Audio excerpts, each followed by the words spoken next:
our job is to bring it back up. And we use right now a quarterly planning cadence. So each quarter has a focus. Inside of each quarter is 2 topics. So we're digesting these chunks. And we have worksheets and workbooks and checklists. They're not digitized yet, so part of the software we're trying to do. Yeah. But you can relax. Like if you forget about tax planning, my job as your advisor is to make sure we're having the conversation at the appropriate time. That's what you're paying me for.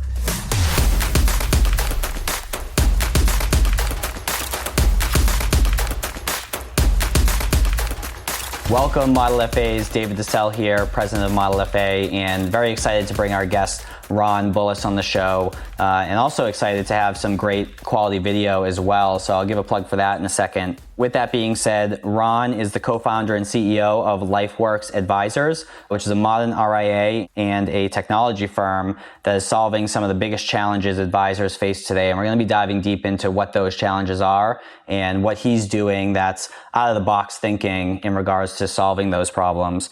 They are pushing the boundaries of wealth management, disrupting outdated business models, and delivering personalized solutions to clients and advisors through their modern software platform. Ron, welcome to the show. David, super excited to be here. So Ron and a member of his team, Skylar, actually were kind enough to fly down to St. Petersburg, where I live, brought all the cameras, all the audio and whatnot. So for that, I'm grateful. Skylar, if you can hear us, I'm grateful for that as well. So with that being said, part of the reason why I have taken a liking to Ron since we first met is we actually come from the same alma mater. So we both started at Northwestern Mutual and have both been able to experience the independent space. So Ron, if you would be so kind, I'd love to know, how long were you at Northwestern, I guess would be my first question. Okay. Yeah. So I signed my contract February of 2008. And then we exited November 2nd, the day after my 4th child was born. We exited November 2nd, 2016. So I was there for 8 years. Awesome. How did your wife take the move right after she came out of the hospital? Let's just say that transitioning a financial services practice in the best of times is, it's work, right? Yeah. We laugh about it to this day because my daughter was born and literally a couple hours later, I was back on the phone at my desk in our home office working. And I was joking with her. I was like, well, it's our 4th kid. Like we've got this figured out. Yeah, you've done this before. It'll go down in history as one of the things that if I was to rewind and do again, I would try and not have those things happen at the same time. That's funny.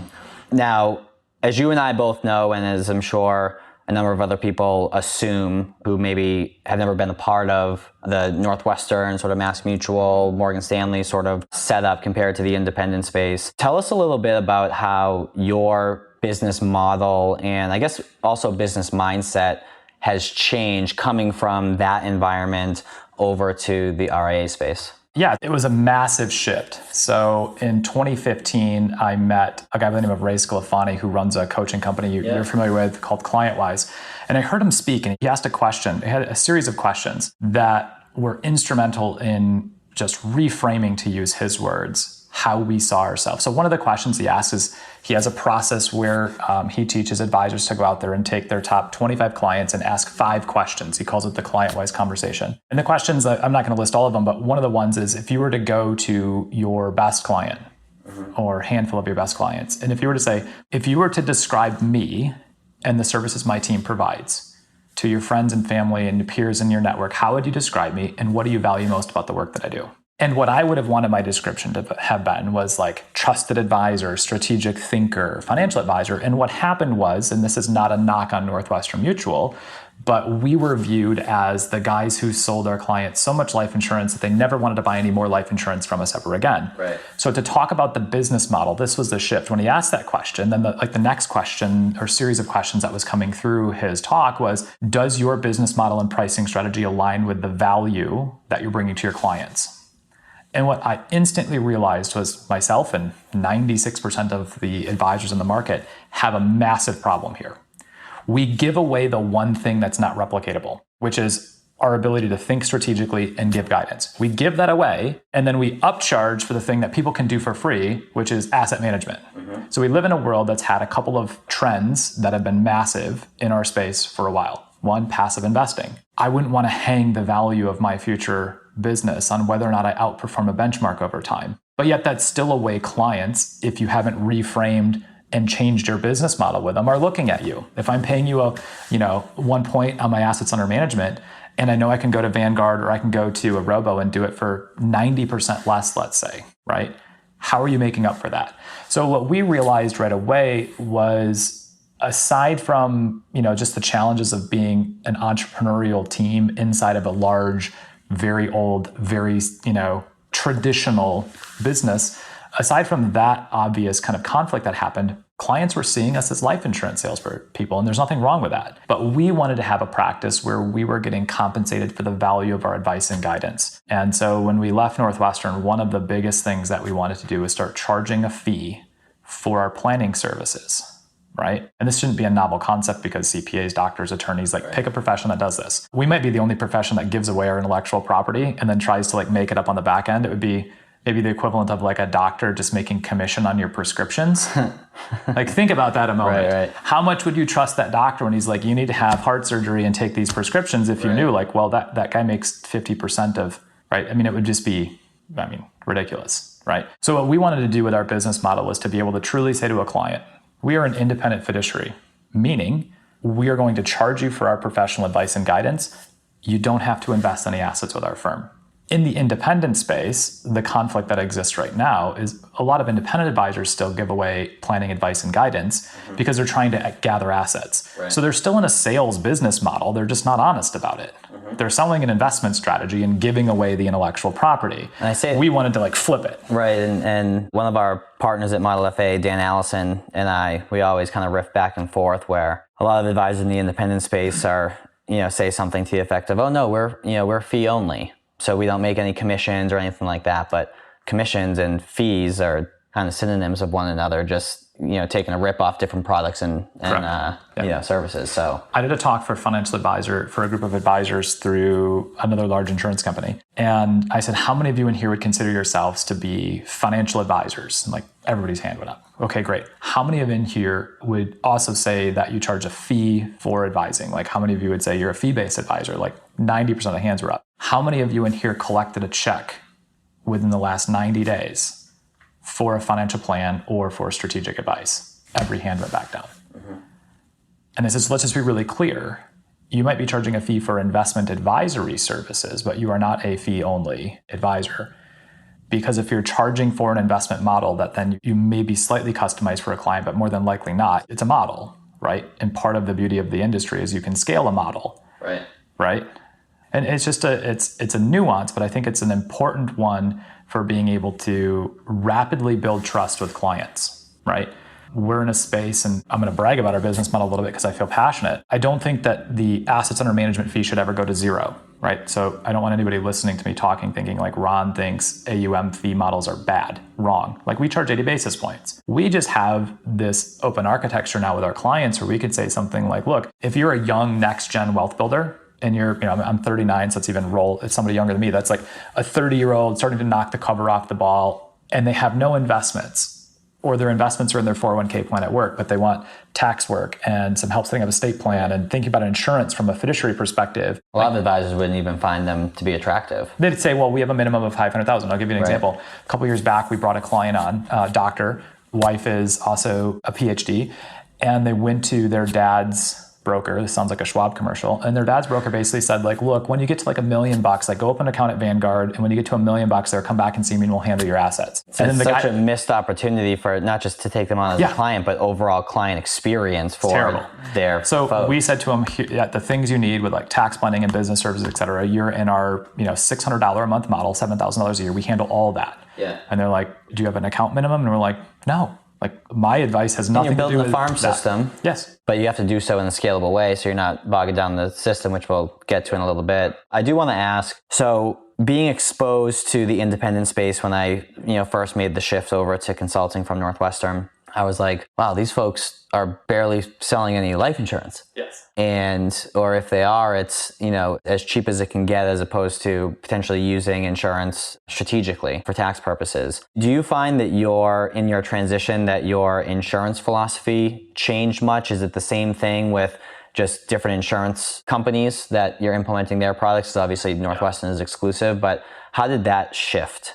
if it shifted? So it did shift a little bit. I think one of the things we realized was even when we were trying to really not have, let's say, a pushy sales process when we were there, the reality was we had sales quotas and bonuses. And even if we were managing assets, our payout on our managed assets would be higher if we sold a certain amount of insurance. So there was just this really strong structural incentive to always be selling insurance, right? And my team was I have a business partner, and we were heavily into the family business space and using cash value life insurance. And that was really the main work of what we would do, right? And so when we shifted to the independent space, one of the things that it took us a little while, it was probably like 6 of us kind of looking at each other and feeling like, there's a compliance officer coming. Oh, wait, no, there's not. Like, we're not doing anything wrong. Like, it took us a little while to shift our thinking. And then we realized how biased we were. Everything essentially was a nail because we were the hammer at the time, right? It was like insurance was always the solution. Yeah. And then the ancillary was let's manage some assets and grow that over time, right? So our insurance production has dropped a bit, mostly because we've realized that the solution isn't always hit it with a hammer, right? Now, where I think we have a unique pedigree in this is because we saw the value of strategic use of life insurance, for instance, and the value it could play for long-term like business planning or executive benefit planning, we still recommend those strategies when appropriate, but we're not out there hunting for it every day. What we're out there hunting for now is that young, next-gen, knocking the cover off the ball person that wants to have a trusted partner, wants to have, a subscription-based model. And they might be growing into somebody that could use cash value life insurance in the future. So I still think it's a valid tool. Our production of insurance has dropped, but not because we've necessarily changed philosophy on it, just because we've realized that the business we want to build to win the future, right, is one where we're focusing more on helping people navigate in real time and meeting them where they're at, as opposed to, well, that young professional would have been a term insurance sale and a disability insurance sale, and then I'll start a Roth IRA and I'm moving on. And now it's like, those are all things we may or may not do depending on what you want, but that's not how I'm getting paid.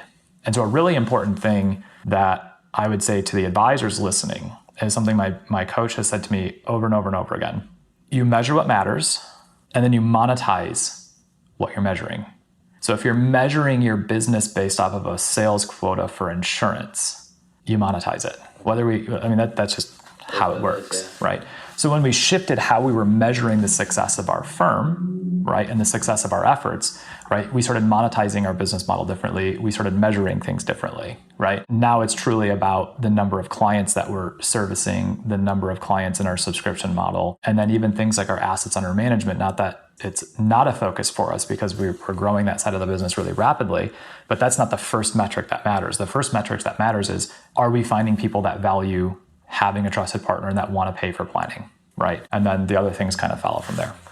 So if I remember correctly from our conversation, we spoke a little while ago, so these numbers may have changed slightly, so don't quote me on them, but you guys are at about 120 million, if I'm not mistaken, right now, and about 400,000 in planning fees, subscription fees on an annual basis. And a few years ago when you started, both of those numbers were 0. 0 and 0. So I think obviously there's some success principles along the way, and there's some methods that you use to scale to that level so quickly. Help unpack that journey a little bit. Yeah. So when we left Northwestern, we didn't have a non-solicit or a non-compete, but my business partner had been there a couple more years than me. So he had just completed 10 years. I was, at 8 years, but we were so insurance centric that there really wasn't anything of value. Mm-hmm. And that was a really important first takeaway. And so when we started Lifeworks, we said, we need to build a business. And one of the key components of building a business is creating a scalable and predictable client acquisition system. Mm-hmm. Asking for referrals is fantastic. Getting referrals is even better. But you could ask 9 out of 10 people and have them say, I'll think about it, or maybe, or, well, here's 3 names, and they don't pan out. It's not scalable and it's not predictable. It's like, I always tell advisors, don't misunderstand me, referrals are amazing, especially from your best clients. Sorry to interject, but I know at Northwestern, when I was there, part of the reason why I was able to build a practice over there is because I literally asked everyone for referrals. I find a lot of times in the independent space, it's the opposite. They don't ask at all. Yeah. So did you dial back at all? Did you have kind of that same push for introductions? Did you change anything about that? I'm curious to know about your referral strategy. So we never we've rarely ever asked for referrals at Northwestern. And we should have. We would have done 10x production from where we were at. And we were a really high producing team. Part of it was both of us, I speak for my business partner too, we always just had a little sense of this isn't about us. And we always felt like when the way the language was cracked at the time was that we were violating our clients' trust by saying, I'm here because of your needs. But then as soon as I flipped the conversation to start asking them for help from me, and so this is not a knock on anybody or the language, but I never came to a position where I was at peace with that. And so what we did though is we said, but we're really okay asking for referrals from centers of influence in the professional space. Okay. So CPAs, bankers, property casualty insurance agents became one of our best source of referrals, and attorneys. And so we would ask them for referrals all the time, network with them, and that's how we got into the business space, the family business space. But both him and I were always really reticent. One of our mentors at Northwestern had said the challenge of asking for referrals is that it very quickly, shifts from being about the client to being about you. There are people I know that do this masterfully, and I really never got there. Yeah. But I do agree, most of the people in the independent RIA space are probably swung the pendulum too far to the other side, right, and don't ask. We're probably closer to that space right now than we should be. But to the point I was going to about how we grew so fast, like we put a lot of time, energy, and effort and money into building a digital marketing platform that we can scale. And so part of it then is when we're investing time, energy, and money in something, and once we got it working, could we be doing both at the same time, like have a structured process for asking for referrals and growing that? We should. It's on our list of things to do. It's one of the things we could do a lot better at doing. But when we also have built something where you're like, I know if I spend $10,000 this month, we're going to generate 8 new clients, right? And we have some pretty good data on what those clients look like now. Like I can start to actually build a business model around cost of client acquisition, break-even points, how fast we can scale, things like this. So I would say we should do better over here, but we've kind of got a little bit myopically focused on using a tool or tools when we were part of a large organization as well that were really restricted from a compliance perspective. So part of our unique strategy for growth was if we know that, let's say 90%, I'll just pick a high number, of advisors can't run a unique digital marketing platform, meaning they might be able to send out a newsletter or some kind of pre-canned jargon or put a LinkedIn article up. But we're talking about like an actual sales funnel with landing pages and conversion metrics and drip email campaign and not even sophisticated stuff, but all other industries the stuff every other industry is using to generate clients. If we can do that and others can't, like that becomes a differentiating point.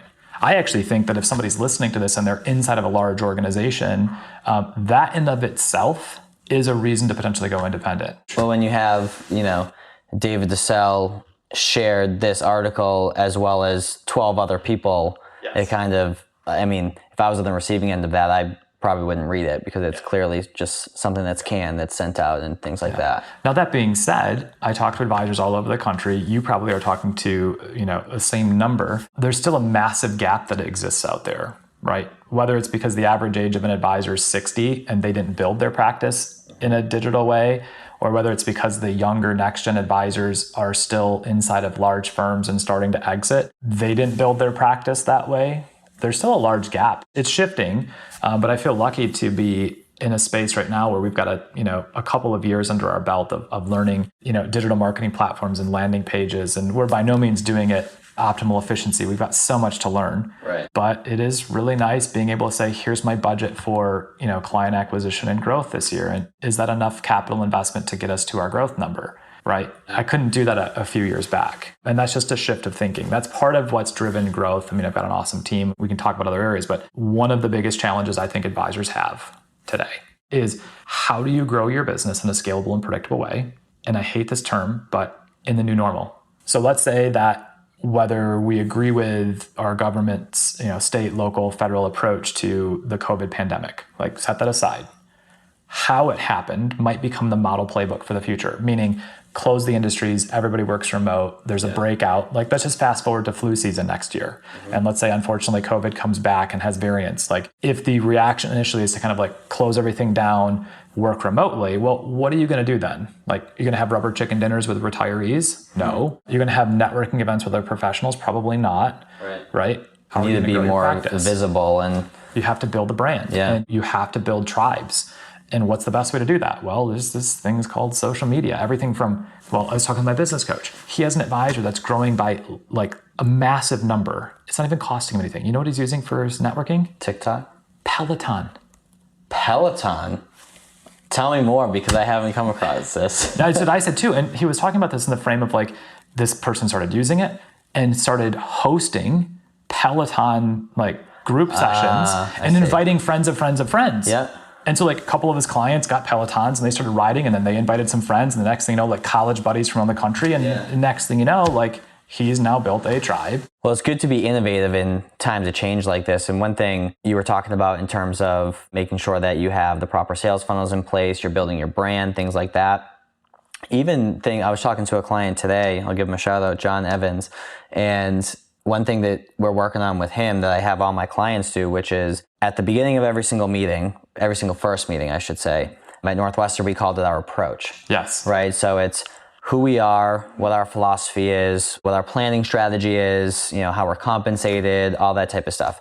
And you can even tell with my demeanor that like I've said it so many times that I've lost excitement. Hang you upside down by your toes and you're still going to say the same language. Exactly. So it's one of those things where when you say that over and over and over and over again, it's tough to bring that same amount of energy. So you're naturally going to be a little bit more blah after repeating yourself all the time. That's no way to start a meeting. Number two is you're spending 10 to 15 minutes at the beginning of the meeting just talking at them. Yeah. I don't think that's an appropriate way to start a meeting. Agreed. So what I have my clients do, I don't know if you guys do this already, but why don't you capture that in a video that you shoot once, and then you send it to the prospect and you say, hey, really looking forward to our appointment later on this week. In anticipation, I have a quick 6-minute video for you. It goes through, who we are, what our philosophy is, what our process looks like, and what to expect in the first meeting. And if you have any questions, feel free to let me know. And that solves a few different things. Number one, it saves time at the beginning of the meeting so you can actually build a relationship with the people. Number two is it gives them exposure to you from afar so that they're building a relationship with you, having yet to meet you. And number three is if they don't like your philosophy or your process, they're going to cancel the meeting. And so rather than wasting an hour with them or more, you find that out before you even have them in the office or have them on a Zoom meeting or something like that. So integrating video in multiple different steps of the process, even when you send a financial plan to them, why not, let's say one of the spouses wasn't able to attend, do a quick screen share, walk through the financial plan, give that other person a voice and the opportunity to chime in, but walk them through it with your voice as opposed to just sending a 20, 30, 50 page document to them. So that kind of segues well into client experience. Have you ever read the book by chance Delivering Happiness by Tony Hsieh? No. Based on your passion around client experience, which we'll talk about in a second, I would highly recommend that. It's probably my most recommended book that I've read. And it's, to sum it up in one sentence, is making sure that every time a customer, client, prospect interacts with you, it feels like it's their birthday, right? Think about how you feel on your birthday. So one thing about client experience that we talked about when we had our intro call before we met today was that it's kind of fragmented a little bit, or it's not scalable in most advisors' businesses, and it's not something where, or I should say, it's something that they always have to think about, what do I do, as opposed to being built as a part of the process. Help me understand how you think about client experience and why you put so much importance into that in your business. Yeah, so a couple of things, and I'm going to unpack it by coming back to the idea of sales process, and then I'll get to the client experience one. So I'll give it a 2-part answer to this. So when we started marketing online and when we hit the accelerator to grow, the marketing ended up working really well, but we ended up failing very quickly, because what works as a sales process when you're one-to-one in person and when it's you can overcompensate for a terrible sales process when you're in person with somebody, because you can build relationship and rapport and body language and all these things. Yeah. It doesn't scale. It's very difficult to train other people how to be you. Yeah. In fact, I think that's one of the biggest reasons why people fail out of the industry, is because they're trying to emulate somebody who they're not, as opposed to being taught how to actually, in a very natural way, express the why this is important to them. Great. So we turned our digital marketing loose. I was actually in London at the time with my wife for our anniversary. I come back from being gone a week, and one of my partners, and he's laughing, he's like, you have 30 appointments on your book for next week. And I was like, from where? And he's like, well, we turned on, the market platform we were working on. I'm like, just in Michigan? He's like, no, we decided to go nationally. I'm like, can we do that? I look at my other partner, I'm like, can we market nationally? He's like, oh yeah, we're good. Yeah. And what happened was we started approaching those initial conversations with old way of thinking. We got on, we bullshitted for 15, 20 minutes, and we were like losing opportunity after opportunity. We weren't getting them through. And so I stepped back and I called my business coach. I said, what do you think is maybe happening here? And he goes, you don't have a defined sales process. And I went, well, yeah, we do. We've got a first call, we've got a second call, and he's like, no. He's like, you need to think about every step of the way and map it out. From email confirmations to... And that's also what really turbocharged our thinking around client experience, right? So this would have been late summer of 2018 when we just started having an explosion of prospects on our marketing platform. And we realized that we didn't have a sales pipeline management process and a sales process in place that would actually allow us to grow like that. We were used to picking up one client a month or two clients a month. And now we were trying to onboard 20, right? It broke. So we had to step back, and I brought somebody into our team who's now been with us since then, whose background was in process improvement and pipeline management. And we've done this twice. We're doing another revision and exercise on it right now, which is how do you make sure that everything from the moment you're presenting who you are to that prospect to leading up to your sales call. You mentioned sending video. We send like leading videos like this. We send emails. Like we want them to have 4, 5, 6, 8 pictures of us and interactions with our brand before we get on our first call. Yeah, I mean, whether someone's male or female, rich or poor, old or young, there's something about meeting an advisor for the first time that has some level of intimidation. Yeah. So if you can soften that a little bit more by, exposing them to who you are, it's only going to help. I couldn't agree with you more. In fact, Tim Ferriss had one of the founders of Airbnb, I think Joe Gabbia, on his podcast a couple years ago. Yeah. I think it was him. There's 2 founders. And he mentioned something that was also a catalyst for this thinking. So maybe it was 3 years ago now that I listened to this one. I would definitely go back and try and find it. I'll send you the notes if I can. And he said, imagine trying to design a system to get 2 strangers from maybe the opposite ends of the world to trust each other enough to share their house. And he was the first one we did failed because we didn't design our system for trust.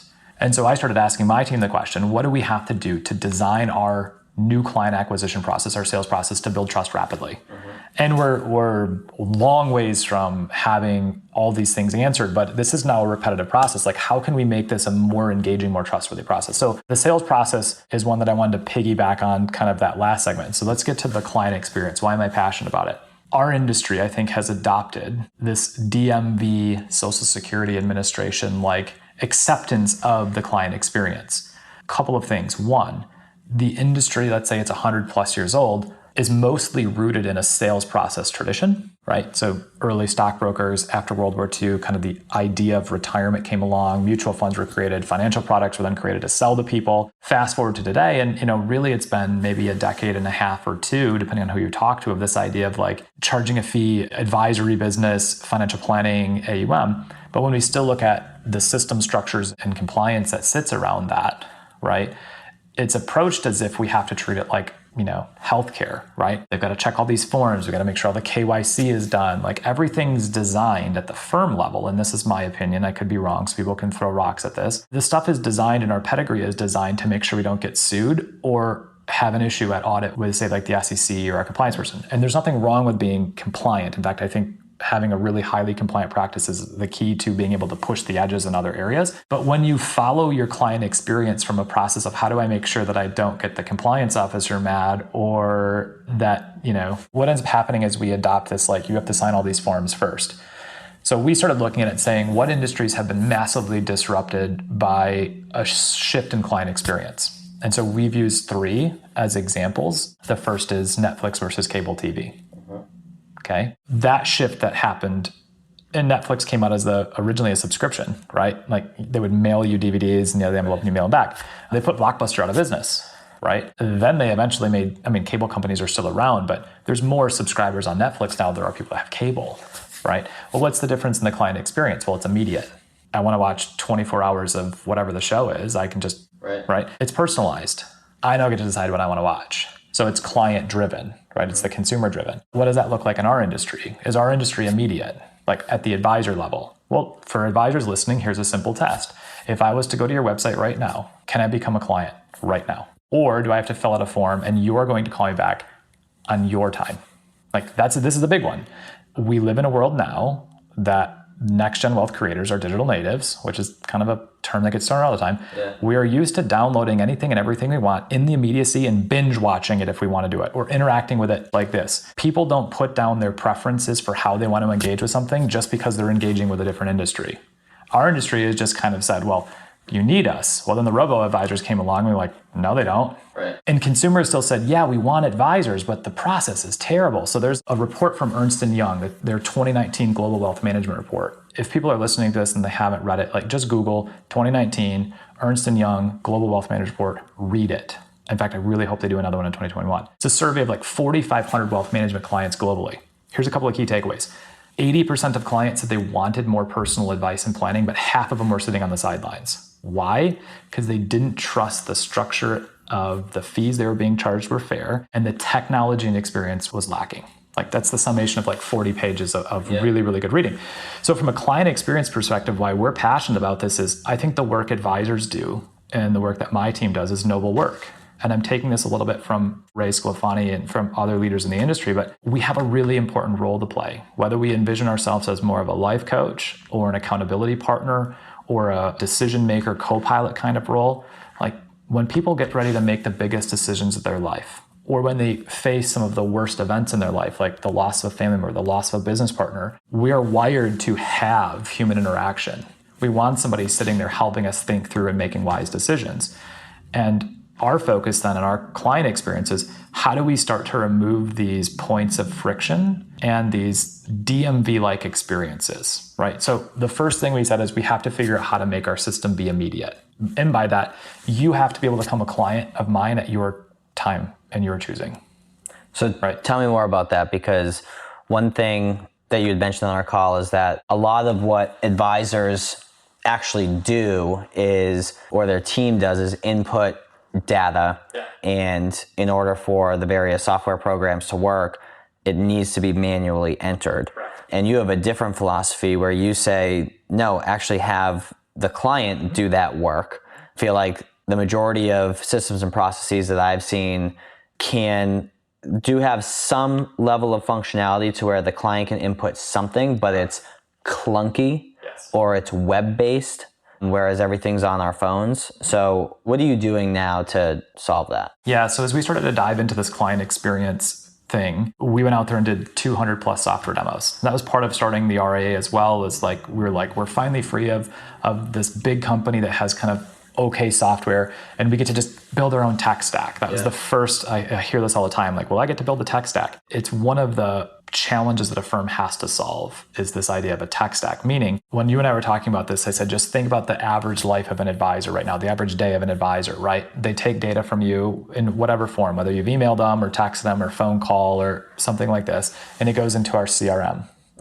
We then have our CRM maybe, right, using some APIs or connected to our document generating software, right? And that might be connected in some way to our custodian and then back to our CRM. And then that might be connected to eMoney or Right Capital or whatever our planning software is. And that might be, right? And so when I talk about this immediacy thing, the clunkiness comes in is that it's advisor-centric, advisor-driven, meaning the advisors have to run these software platforms and the advisor is the one that has to drive the timeline. Clients outside of our world are saying, well, I'd like to just, put in my data and upload my documents at 2 a.m.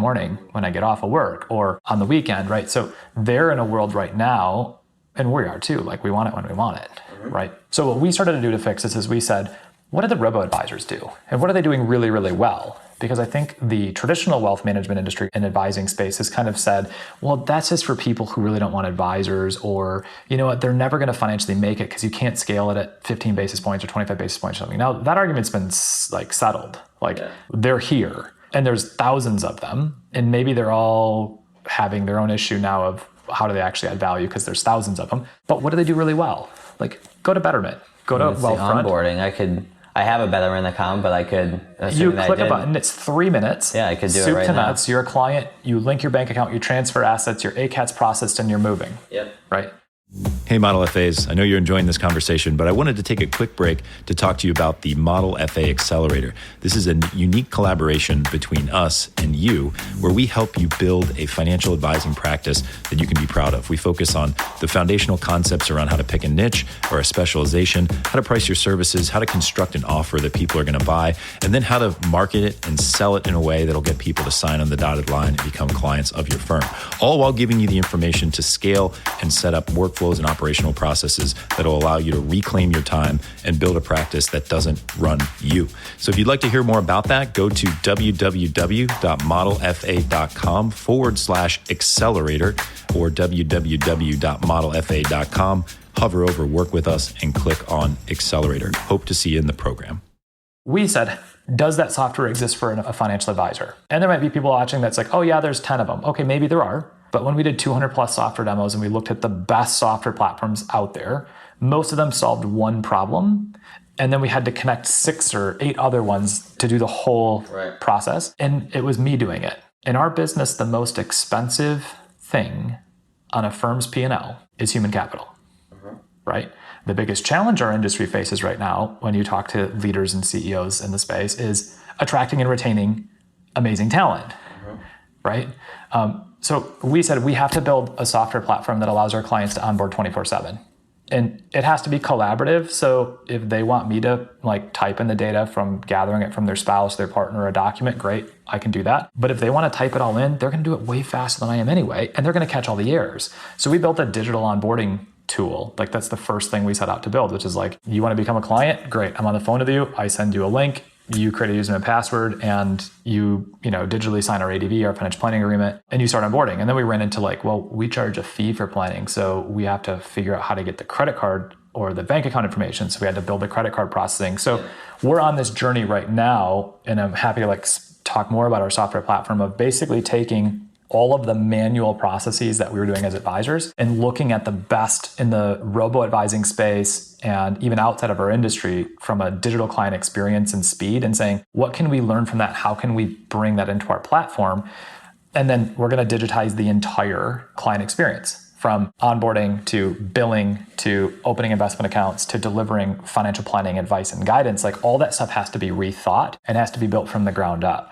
Because if you build a tech stack, you will find yourself, as we found ourselves in 2018 and early 2019, with 12 different software platforms, constantly trying to make sure that my e-money records were consistent with what's in my CRM and matching the custodian, and it's not scalable, right? So throughout that description, you were dropping a couple clues or hints, I should say, in terms of your team makeup. So as I work with various RIAs throughout the country, their staff is somewhat predictable, right? They'll have a CIO, maybe a CMO, they'll have their client service folks, obviously their advisors. Your staff makeup is totally different. So the last number that I have here is that after 3 years, you have 19 people at the firm, and maybe that's higher since we chatted, and 5 of those at the moment, I know you got big aspirations, moving forward in terms of additional advisors, but 5 of them are client-facing advisors. So that means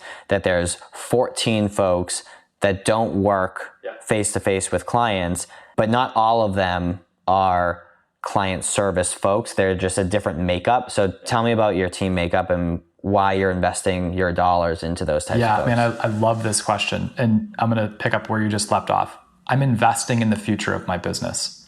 And from Marty Bicknell, who's an investor in our company, and Marty's the CEO of Barron Wealth Advisors, when you walk into his office in Kansas, he's got a monster statement on the wall. And it's simply clients first, associates second, shareholders last.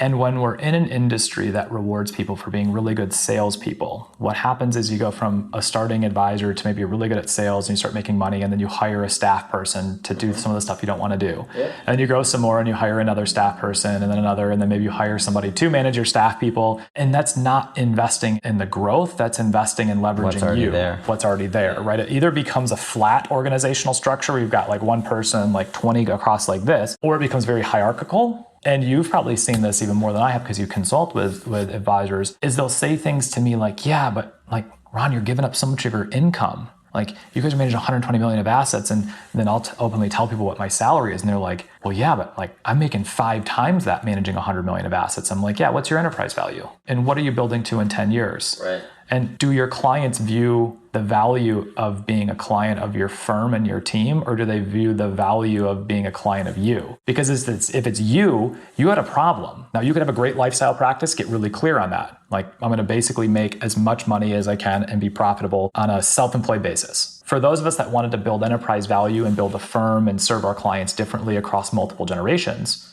like if you want to build something with enduring value, enterprise value, you want to serve clients and their kids, you have to invest for the future. So a great example is Skylar, our business development director and videographer. Yeah. We believed that we needed to do video really, really well to win the future. Okay. So I said, we're going to have to lay down the cash to hire somebody, right? Because I could contract with somebody, but if this is a commitment to doing communication, so one foot in, one foot out if you take that approach. So we've kind of been taking it this way. So we started by hiring people that were really good in creative space. We expanded our investment team to be able to serve the client. So we've taken an approach with growing our team that we're not just hiring somebody because they can generate revenue. That's a massive mistake I see firms making, right? They look at like the revenue per head count number as one of their key metrics. Mm-hmm. And don't get me wrong, like we have to be profitable to keep running.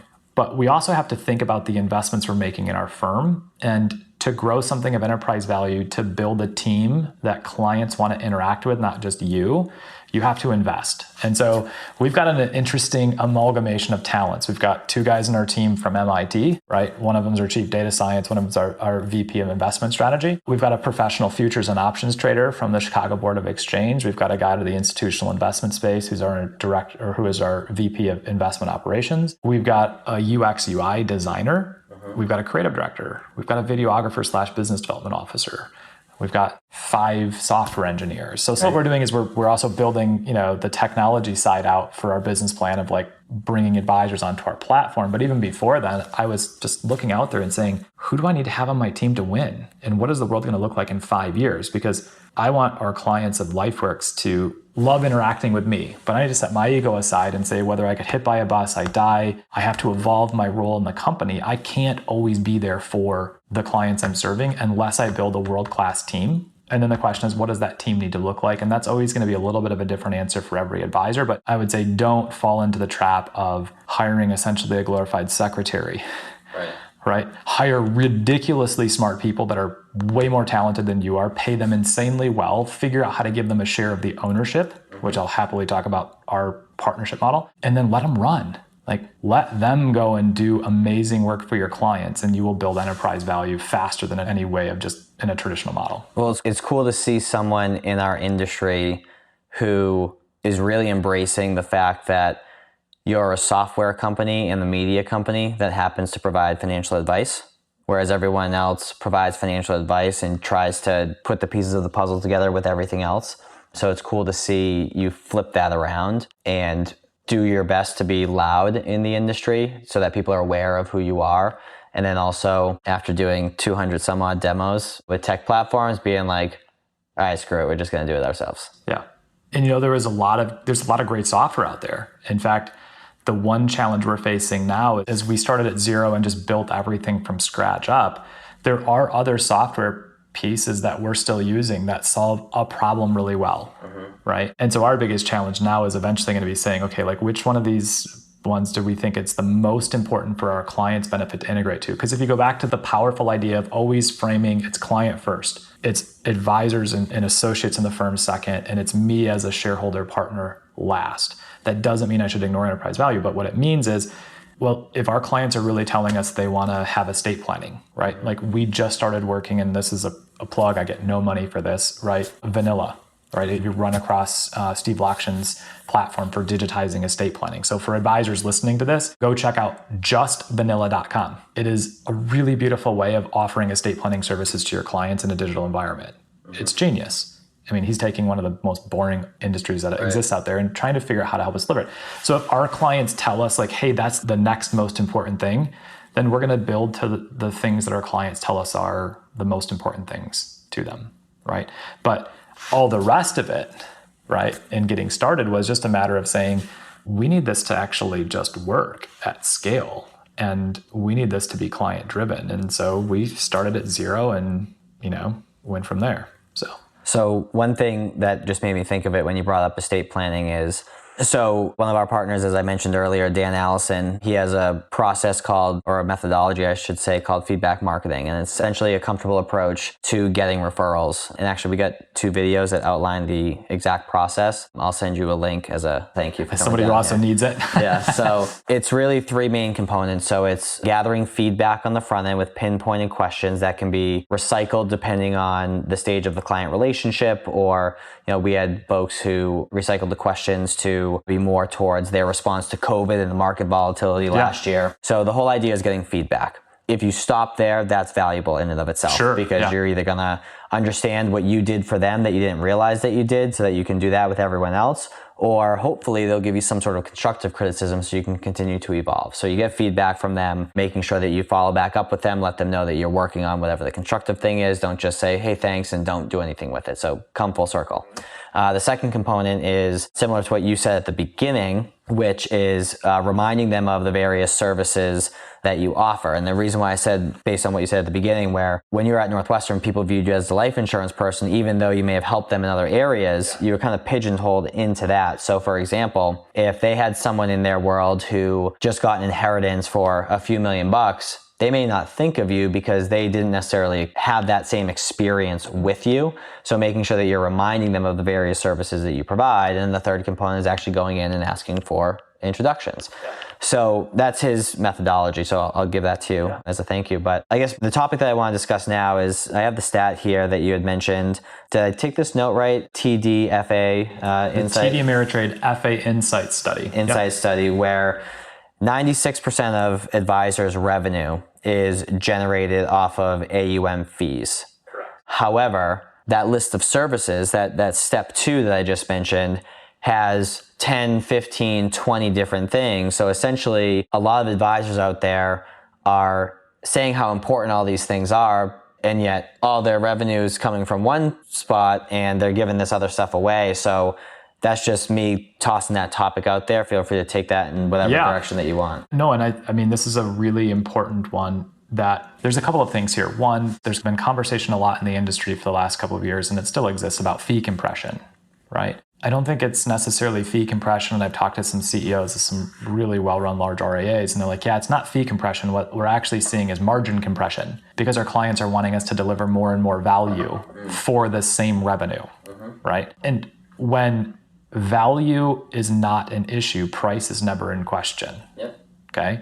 So when your clients only know that you're monetizing, or that your value is tied to the value of their assets, you might not be thought about as the person that they want to bring in to help them run a multi-generational family meeting, right? You might not be the person that they think about having a first seat at the table when it comes to exiting their business, right? When I was at Northwestern, certainly if somebody, had a relative, or even they came into a lot of money, I probably wasn't the first person they thought of like, oh, we should go talk to Ron about how do we invest this, right? So it's a really, really important thing. One of the things that's mentioned in that study is that firms that don't align their business model with the actual value they provide are handicapping themselves from growth, right? And so here's the question that I would give advisors, and I'm just doing this challenge for myself right now. There's a book called Essentialism by Greg McKeown.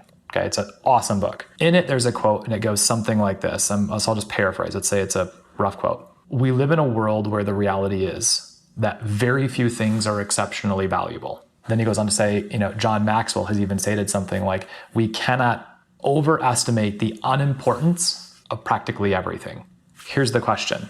What is the one thing, or what are the top 1, 2, 3 things that you do for your clients that are exceptionally valuable? And if you think about a blank piece of paper, and then you think, okay, what is the one thing that I do for my clients that's most exceptionally valuable? Write it down. It's a think fast exercise. Your second question then to follow that up is how I price my services in line with that. I imagine a lot of people will say, strategic thinking, helping, vision it out for them. I'm there for them. I help them make decisions around all their life events.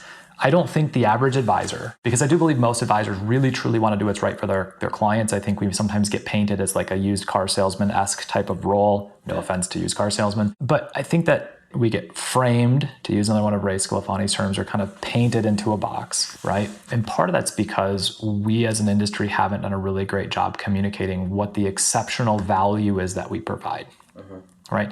And I don't think the average advisor is going to say the exceptional value they provide is their investment model. If they do, I would tell them, then stop being a financial advisor, open your own fund and be a money manager, right? Like, let's not kid ourselves, right? So this is a challenge that I take my team through. And when we started becoming a digital content creating entity and now a software company, we have to step back and say, and we're in this frame right now doing it, right? What is the thing that's most exceptionally valuable that we can do or deliver, right? And that's just a good exercise to constantly be in. So with that in mind, when we looked at all the things we were doing, we said, okay, we need to build a services and deliverables matrix and then align our pricing strategy to it. So if you go on my website, this doesn't mean I think it's right or wrong. This is just what we've adopted. We have 4 pricing levels. And each pricing level is a monthly subscription that starts at $100 a month, $300 a month, $600, and then we have a custom, we call it our family office. So there's everyone who comes into your business, they pay a fee no matter what, and then maybe they bring the assets on the platform if they have any, but to work with you, pay a fee. Correct. No questions asked. We took, they ask questions because it's still new, but I know what you mean. Yeah, no, we took the position that for us to actually do the work we need to do, even just with helping them make an investment decision, like if there's not a really well thought through, clear written financial plan or strategy, how are we actually making an investment decision? By having you take a risk tolerance questionnaire and maybe today you don't feel great about risk because something bad happened in your life. Now, at what stage of the process are you charging them the fee? Like before they meet with you, after the first meeting? When is it that they're actually forking over the money? Yeah, so, I mean, we might have 2 or 3, what we would say, prospecting calls, right? Somebody attends one of our live webinars online, somebody meets us, somebody gets referred to us. We absolutely will have a call and say things like this. What are the most important things or challenges that you're trying to solve right now, right? And then we let them talk. And then we say, and if you don't solve these challenges and issues, like what does it mean to you and your family? And then we let them talk. And then we say, based on what you're saying, like, I think we could actually help. And here's how we operate with our clients. Like we charge a fee for planning. And the idea is that we bring the strategy first, and then we bring products and systems and investments second, right? It allows you, Mr. Prospect, to understand how our team works and to probably solve what your biggest challenge actually is, which is you don't have a plan. They show up thinking that they're worried about the market, right? Or not having enough money for retirement. But what that means is they don't have a plan. But if I just told them right away, well, you don't have a plan, they'd be like, well, I have a plan. It's like, yeah, okay. So we have to frame it in this way. So we might have 2 or 3 prospecting calls. The biggest difference, though, is we're not delivering any planning and advice until they acknowledge they deviate, sign up for financial planning, and we bill them on the spot. We bill in advance. So you're just asking questions, essentially, the first few We're meetings. letting them ask a couple of questions, but generally speaking, we'll tell them, look, we're happy to have calls and emails and swap questions, but our goal is to understand really clearly, as fast as humanly possible, what are the biggest challenges and obstacles that you're facing or that you're worrying about, right? Do we actually think that we can help with those things? So this is another maybe key, like a free takeaway here for advisors listening. You're not going to solve every one. Get really, really damn clear on where you add value and go as deep as you can there.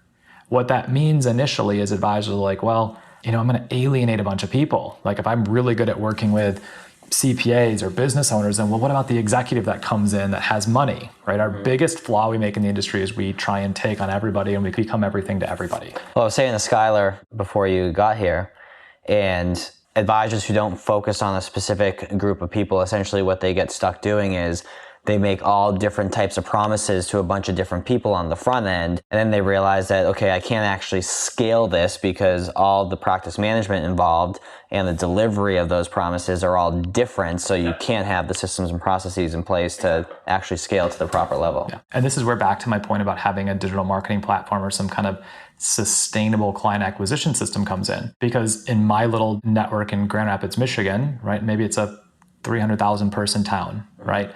I might say, well, there's 1,000 of my perfect clients there, but I've got to fight with the 5,000 advisors in town for them. But there's 3 million of them nationally, right? My pool for clients that are perfect, ideal clients, increases significantly when I expand my vision of where those clients can come from. But it does mean you have to have defined processes. You have to have the ability to replicate this in a digital environment. I mean, there's things there. So getting really clear on that is important. We're guilty sometimes of getting, bringing on a client and being like, yeah, they're a really great person, but I don't know if this is going to be a great long-term fit. So for us, the charging a fee before we provide any advice and planning helps in this regards, because we're asking the client to do an assessment of, do I think these guys are worth it? Do I think that what they're saying is actually what I'm looking for? And even though it's like a baby step, right? If they sign up for the $100 a month, plan, and we're doing like cash flow and taxes and retirement planning, right? It's not a massive commitment on our side. It's not a massive commitment on their side. Oftentimes they end up accelerating it. They're like, I want the second. You guys get to date each other for a bit. Now, do they, I guess, to get somewhat technical is probably too strong of a word, but do you require folks to pay monthly, or do you provide any volume discount for quarterly or annual payments? Yeah, so no volume discount. I feel like our pricing structure already has chewed just about all the fat off the bone. I mean, if I'm delivering, a financial plan and a family strategic document, which has their values and vision, and if I'm delivering that to somebody, say, 4 to 6 weeks into the relationship, which is about the time when we target having like the drafts of those done, and they paid me $150, there's not like anywhere for me to discount to, because I'm still way underwater.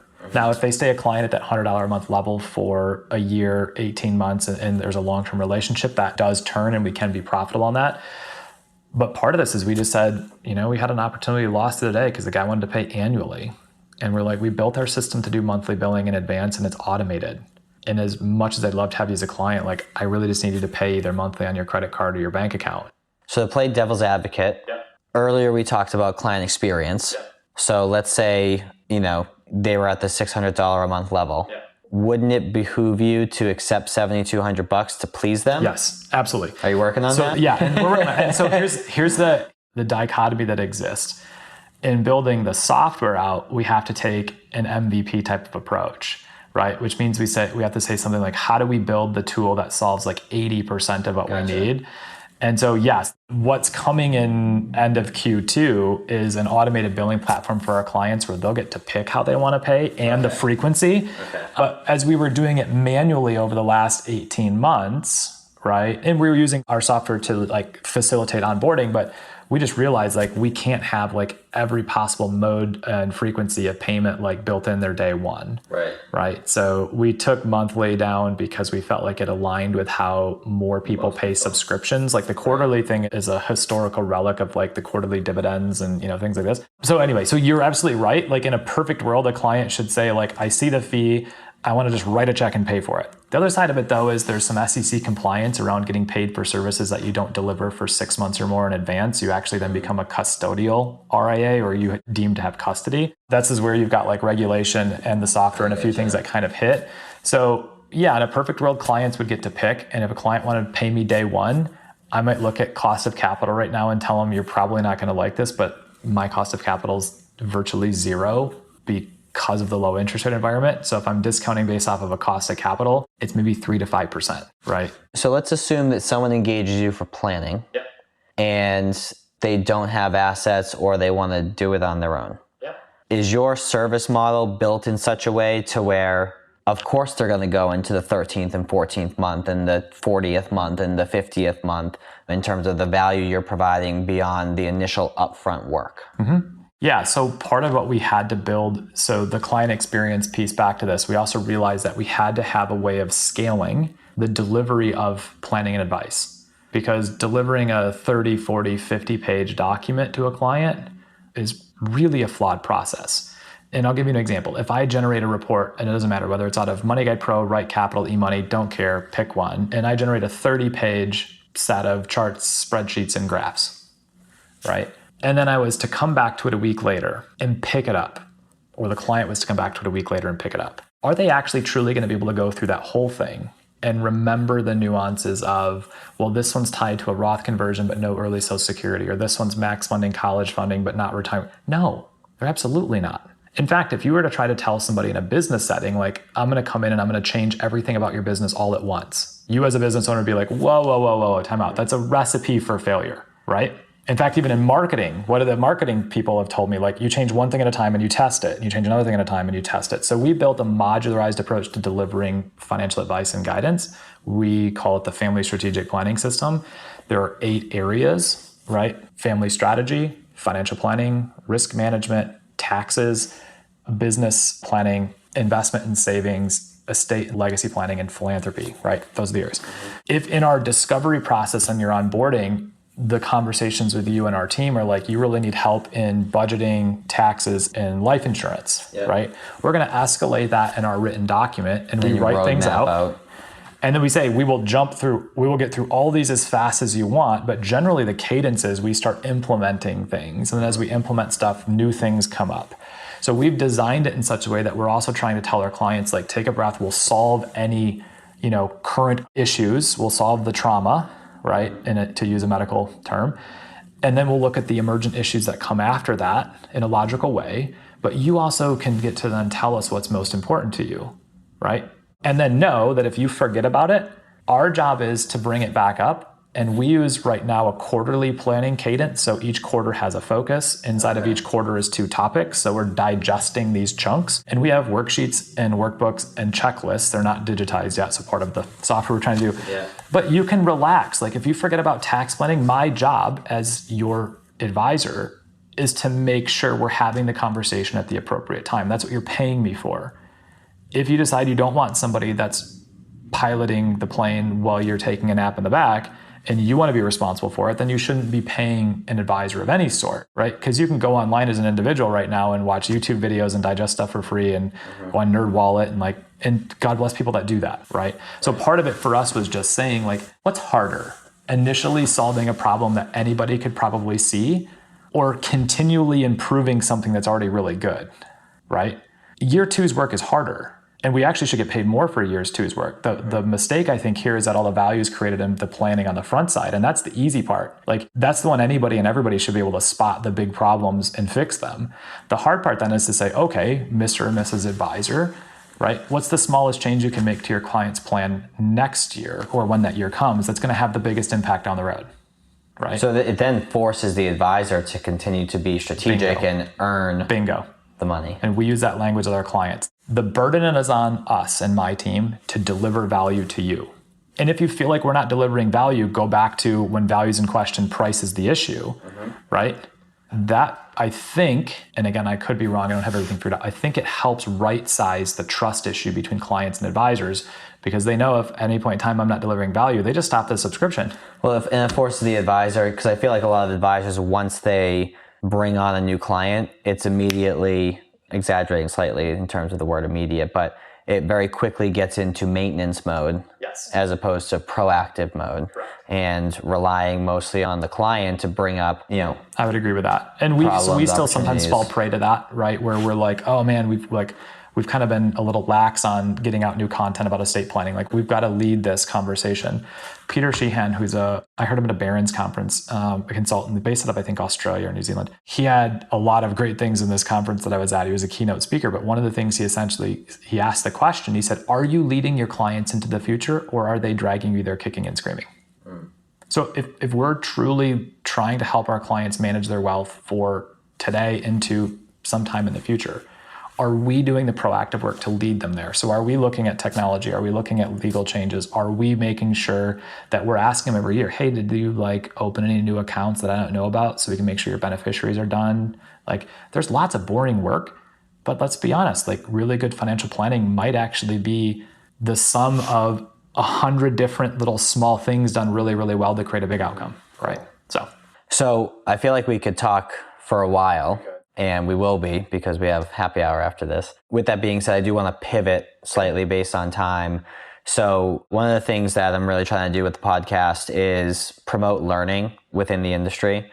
And with that being said, I find if advisors are learning, oftentimes they're doing so within the confines of our industry as opposed to reading books or listening to podcasts from other industries and taking those principles and applying them here. Almost like when you brought Skylar on the team, his expertise is outside of our industry, so he's taking all that and bringing it in. So one of the books that you had mentioned that you've really enjoyed is The Council of Dads I have not read that one yet. I want to know a little bit more about that book, why that's the one that you chose to chat about today.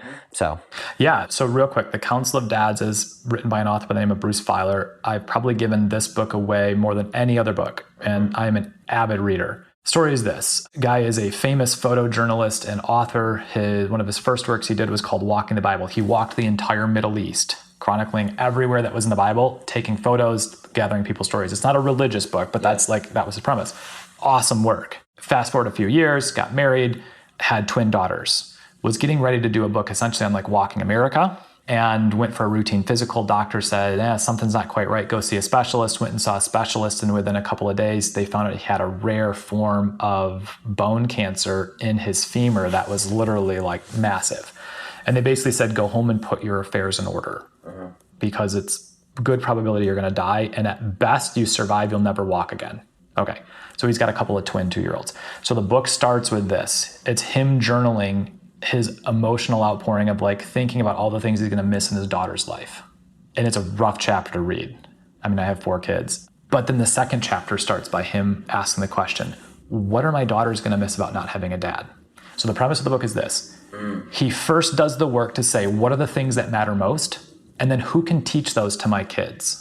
So he writes 6 letters to 6 different men. I think it's 6 or 8, to different men. Not people who are necessarily best friends or his longest time friends, but people who he believed shaped who he was. And he asked them to step in and be his council of dads for his daughter. So there's a book to one of his friends who's a fighter pilot. And he's like, I want you to teach my daughters to hug the monster, which is when you're super afraid and you're pushing it to the wall, you got to get through it. One of his friends was into travel. And he's like, I want you to teach my daughters to pack their sandals, to love travel.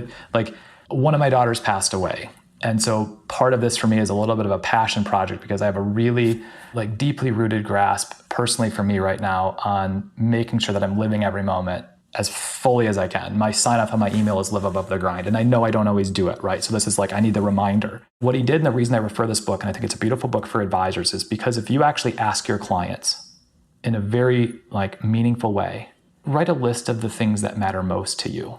And I dare say your clients won't say it's their 401k plan or the money in their account or their stock investments. They're going to say it's their health, it's their kids, it's their faith, it's their family, it's community, right? But we spend all of our time trying to prove our worth by how much taxes I can save you, how better of an investment performance I can give you, how I can fix your 401k contributions. And those are good things, but we have to connect those to what matters most. So for me, the book, The Council of Dads, is a really great reminder of saying anybody can have a will or a trust to pass on assets. That's table stakes, right?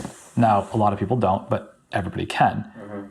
What if you asked your clients to engage in a conversation with you about how do you actually transfer what matters most to your kids? Because if you leave kids money or family money without values, Scott Fithian wrote a book called, I think it's Values-Based Estate Planning, said something like, if you leave money to your kids and not values, they'll probably destroy themselves. And everybody can think of scenarios of the person that won the lotto or the trust fund baby, right? If you leave your children values and education and no money, they'll probably be fine as well, or your heirs, right? They'll work hard, they'll be good people. But if you can leave them both a little higher up the ladder, let's say, in both of those aspects, good values and ethics and maybe a financial head start, now they just might change the world. And so for me, it's a step away from the leadership development books and the financial planning books. And, a lot of those are the things that we read. But I think it's a really great frame to come into the 21st century, especially as technology is taking over a lot of investing and automating stuff, to really just invite ourselves as advisors into our clients to say, all that's good stuff. But when we get rid of it all, what's the one thing that matters most to you today? And if I was to ask an advisor to answer that question for their top 10 clients, and then to actually go and ask their clients, what's the one thing that matters most to you today? What's the possibility that they would have the right answer for their top 10 clients? I know I have times that I wouldn't, so this isn't me pointing the finger at anybody. This is a reminder that we're here to serve them. It's not our life. We're here to help them maximize theirs, right? Make wise decisions, avoid bad mistakes, think about the future strategically, not live in the past.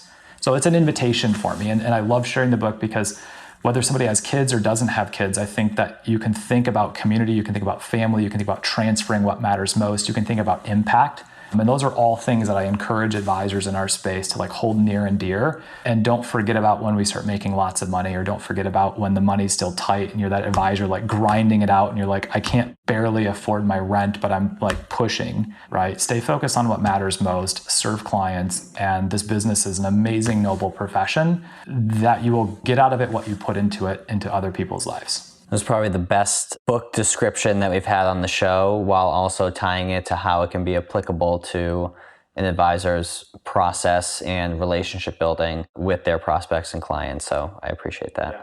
So I definitely do want to have you back on the show. I'd imagine it would be exciting to do so, which we're going to stay in touch, exciting to do so over the next like year and a half, 2 years, because I know that all the work that you're doing now with your platform, things that will be finished by the end of this year, you're really positioning yourself to really explode. So I'd like to be able to highlight that growth that I would assume is going to happen based on the work that you guys are putting in. So I'm not going to forget about that. And who knows, if you're spending more time in St. Pete, it'll be easy to shoot that. So with that being said, before I close out the show, if folks want to connect with you or they want to learn more about what you have going on, where do you want to direct them?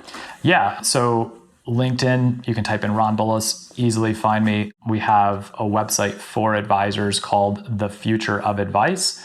We also have a YouTube channel under the same name, The Future of Advice. That's where we're doing our podcast. Some stuff, and this is so much fun to have this conversation with you because we're doing some same things, coming at it from different angles and trying to really drive transformational change in the industry. So I would say, our website, thefutureofadvice.com, certainly my LinkedIn profile, my email is super easy. It's my first name at Lifeworks Advisors. But I love this dialogue. I love helping advisors, and even just to like share a different business model and a different way of coming at it. And it might not be right for them, but I hope it gives them the opportunity to think big and to say like, I want to build a business or a practice that looks like this, and it can be done. So I'm just really grateful that you had me on. And St. Pete's beautiful. It snowed in Michigan a couple days ago, so I'm happily will fly back down here to do another one of these. Well, I appreciate the time, and for those of you who are listening, and I feel weird saying listening to our show because the whole setup that we have here today is courtesy of Ron and his team, so we'll call this our combined show for today. But for those of you who found value, we'd love for you to share it. I think this was a nice mix of both inspirational as well as tactical advice. It also, to me anyways, was kind of a glimpse into the future of how the industry can deliver its value and the advice that we give to the communities around us. So if you didn't take notes during this, I'd suggest that you go back and do so, figure out what nuggets that you're going to implement. With that being said, one ask that we do have is if you are so kind as to leave a review for us on iTunes, it would really help with visibility in the industry. So if you go ahead and screenshot that review and shoot me a text with that at 978-228-2338 and just include Ron with that so I know what episode it's in regards to, what will happen is you'll get an automated response that will have a link, input your name. That way it gets added to my contacts. And then beyond that, it's actually me texting you. It's not like an automated service or anything like that. And as a thank you for doing so, I had mentioned one of the things I'm going to share with Ron, which is Dan Allison's methodology around a comfortable approach to getting referrals. Go ahead and send you that same link as well as a thank you. So with that being said, I know we typically go into our after hours portion right now. However, we're actually going to a real life happy hour right now. So we're going to go enjoy our time outside of the office. So appreciate you all listening, and we will see you on the next episode. Ron, thank you very much. David, this was awesome. Thank you. Likewise.